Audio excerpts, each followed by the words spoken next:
حضور صلی اللہ علیہ وسلم کا اللہ کی طرف دعوت دینے کی وجہ سے سختیوں اور تکالیف کا برداشت کرنا۔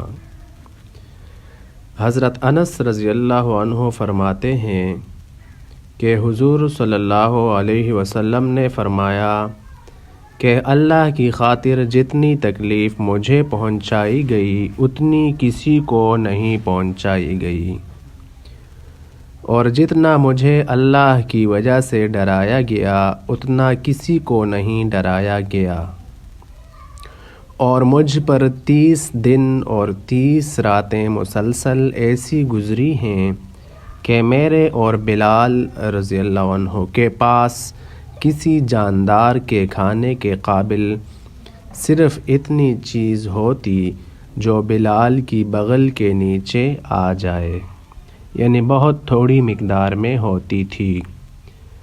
حضرت عقیل بن ابی طالب رضی اللہ عنہ فرماتے ہیں کہ قریش ابو طالب کے پاس آئے اور کہا، اے ابو طالب، آپ کا بھتیجا یعنی حضور صلی اللہ علیہ وسلم ہمارے گھروں اور ہماری مجلس میں ہمارے پاس آتا ہے اور ہمیں ایسی باتیں سناتا ہے جن سے ہمیں بڑی تکلیف ہوتی ہے۔ اگر آپ مناسب سمجھیں تو اس کو ہمارے پاس آنے سے روک دیں۔ تو ابو طالب نے مجھ سے کہا، اے عقیل، اپنے چچا زاد بھائی کو ڈھونڈ کر میرے پاس لاؤ۔ چنانچہ میں آپ صلی اللہ علیہ وسلم کو ابو طالب کی ایک کوٹڑی میں سے بلا کر لایا۔ آپ میرے ساتھ چل رہے تھے۔ آپ سایہ میں چلنا چاہتے تھے کیونکہ دھوپ تیز تھی، لیکن راستہ میں سایہ نہ مل سکا، یہاں تک کہ آپ ابو طالب کے پاس پہنچ گئے تو آپ صلی اللہ علیہ وسلم سے ابو طالب نے کہا، اے میرے بھتیجے، اللہ کی قسم، جیسے کہ تم کو خود بھی معلوم ہے میں تمہاری ہر بات مانتا ہوں۔ تمہاری قوم والوں نے آ کر یہ کہا کہ تم کعبہ میں اور ان کی مجلسوں میں جا کر ان کو ایسی باتیں سناتے ہو جن سے ان کو تکلیف ہوتی ہے۔ اگر تم مناسب سمجھو تو ان کے پاس جانا چھوڑ دو۔ آپ صلی اللہ علیہ وسلم نے اپنی نگاہ کو آسمان کی طرف اٹھا کر فرمایا کہ جس کام کو دے کر مجھے مبعوث کیا گیا ہے اس کو چھوڑنے کی میں بالکل قدرت نہیں رکھتا ہوں، جیسے کہ تم میں سے کوئی سورج میں سے آگ کا شعلہ لانے کی قدرت نہیں رکھتا۔ اس پر ابو طالب نے کہا، میرا بھتیجا کبھی غلط بات نہیں کہتا، تم سب بھلائی کے ساتھ واپس چلے جاؤ۔ حضور صلی اللہ علیہ وسلم سے ابو طالب نے کہا، اے میرے بھتیجے، آپ کی قوم میرے پاس آئی ہے اور اس نے ایسی ایسی باتیں کہی ہیں، تم مجھ پر بھی ترس کھاؤ اور اپنی جان پر بھی، اور اتنا بوجھ مجھ پر نہ ڈالو کہ جس کو نہ میں اٹھا سکوں اور نہ تم، لہٰذا تم اپنی قوم کو وہ باتیں کہنی چھوڑ دو جو ان کو ناگوار لگتی ہیں۔ اس سے حضور صلی اللہ علیہ وسلم یہ سمجھے کہ آپ کے بارے میں آپ کے چچا کی رائے بدل گئی ہے اور وہ اب آپ کی مدد چھوڑ کر آپ کی قوم کے حوالے کرنے والے ہیں، اور اب ان میں آپ کا ساتھ دینے کی ہمت نہیں رہی ہے۔ اس پر حضور صلی اللہ علیہ وسلم نے فرمایا، اے میرے چچا، اگر سورج میرے دائیں ہاتھ میں اور چاند میرے بائیں ہاتھ میں رکھ دیا جائے تو بھی میں اس کام کو چھوڑنے والا نہیں ہوں، یہاں تک کہ اللہ تعالیٰ اس کام کو غالب کر دیں یا اس کام کی کوشش میں میری جان چلی جائے۔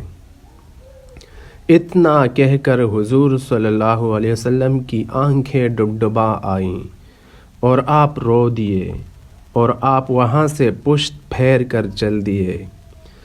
جب ابو طالب نے دیکھا کہ حضور صلی اللہ علیہ وسلم اپنے کام پر اتنے پختہ ہیں تو انہوں نے حضور صلی اللہ علیہ وسلم کو پکارا، اے میرے بھتیجے، آپ ان کی طرف متوجہ ہوئے۔ ابو طالب نے کہا، آپ اپنا کام کرتے رہیں اور جیسے دل چاہتا ہے کرتے رہیں، اللہ کی قسم میں کسی وجہ سے بھی تمہارا کبھی ساتھ نہیں چھوڑوں گا۔ حضرت عبداللہ بن جعفر رضی اللہ عنہ فرماتے ہیں کہ جب ابو طالب کا انتقال ہوا تو قریش کا ایک کمینہ آدمی حضور صلی اللہ علیہ وسلم کے سامنے آیا اور اس نے آپ پر مٹی ڈالی۔ آپ صلی اللہ علیہ وسلم اپنے گھر واپس چلے گئے۔ آپ کی ایک بیٹی آ کر آپ کے چہرے سے مٹی صاف کرنے لگی اور رونے لگی۔ آپ صلی اللہ علیہ وسلم نے فرمایا، اے میری بیٹی، مت رو، کیونکہ اللہ تعالیٰ تمہارے والد کی ضرور حفاظت کرنے والے ہیں۔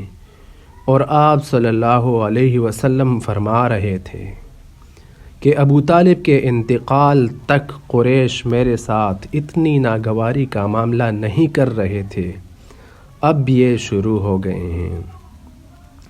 حضرت ابو ہریرہ رضی اللہ عنہ فرماتے ہیں کہ جب ابو طالب کا انتقال ہو گیا تو قریش کے لوگ حضور صلی اللہ علیہ وسلم کے ساتھ ترش روئی اور سختی کے ساتھ پیش آنے لگے۔ آپ نے فرمایا، اے میرے چچا، آپ کی کمی بہت جلد محسوس ہونے لگی۔ حضرت حارث بن حارث رضی اللہ عنہ فرماتے ہیں کہ میں نے اپنے والد سے پوچھا، یہ مجمع کیسا ہے؟ میرے والد نے کہا، یہ لوگ اپنے ایک بے دین آدمی پر جمع ہیں۔ چنانچہ ہم اپنی سواری سے اترے تو دیکھا کہ رسول اللہ صلی اللہ علیہ وسلم لوگوں کو اللہ کو ایک مان لینے اور اس پر ایمان لانے کی دعوت دے رہے تھے، اور لوگ آپ کی دعوت کا انکار کر رہے تھے اور آپ کو طرح طرح کی تکلیفیں پہنچا رہے تھے، یہاں تک کہ آدھا دن گزر گیا اور لوگ آپ کے پاس سے چلے گئے تو ایک عورت پانی کا برتن اور رومال لیے ہوئے آئی جس کا سینہ کھلا ہوا تھا۔ آپ نے اس عورت سے برتن لے کر پانی پیا اور وضو کیا، پھر اس عورت کی طرف سر اٹھا کر کہا، اے میری بیٹی، اپنے سینے کو ڈھانپ لے اور اپنے باپ کے بارے میں کوئی خوف اور خطرہ محسوس نہ کر۔ ہم نے پوچھا، یہ عورت کون ہے؟ لوگوں نے بتایا، یہ ان کی بیٹی حضرت زینب رضی اللہ عنہا ہیں۔ حضرت منیب ازدی رضی اللہ عنہ فرماتے ہیں کہ میں نے رسول اللہ صلی اللہ علیہ وسلم کو زمانہ جاہلیت میں دیکھا تھا کہ آپ صلی اللہ علیہ وسلم فرما رہے تھے، اے لوگو، لا الہ الا اللہ کہہ لو، کامیاب ہو جاؤ گے۔ تو میں نے دیکھا کہ ان میں سے کوئی تو آپ کے چہرے پر تھوک رہا ہے اور کوئی آپ پر مٹی ڈال رہا ہے اور کوئی آپ کو گالیاں دے رہا ہے، اور یوں ہی ہوتا رہا یہاں تک کہ آدھا دن گزر گیا۔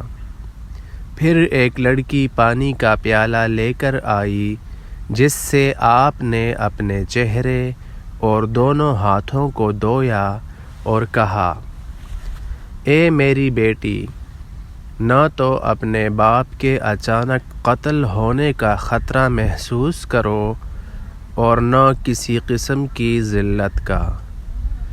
میں نے پوچھا یہ لڑکی کون ہے؟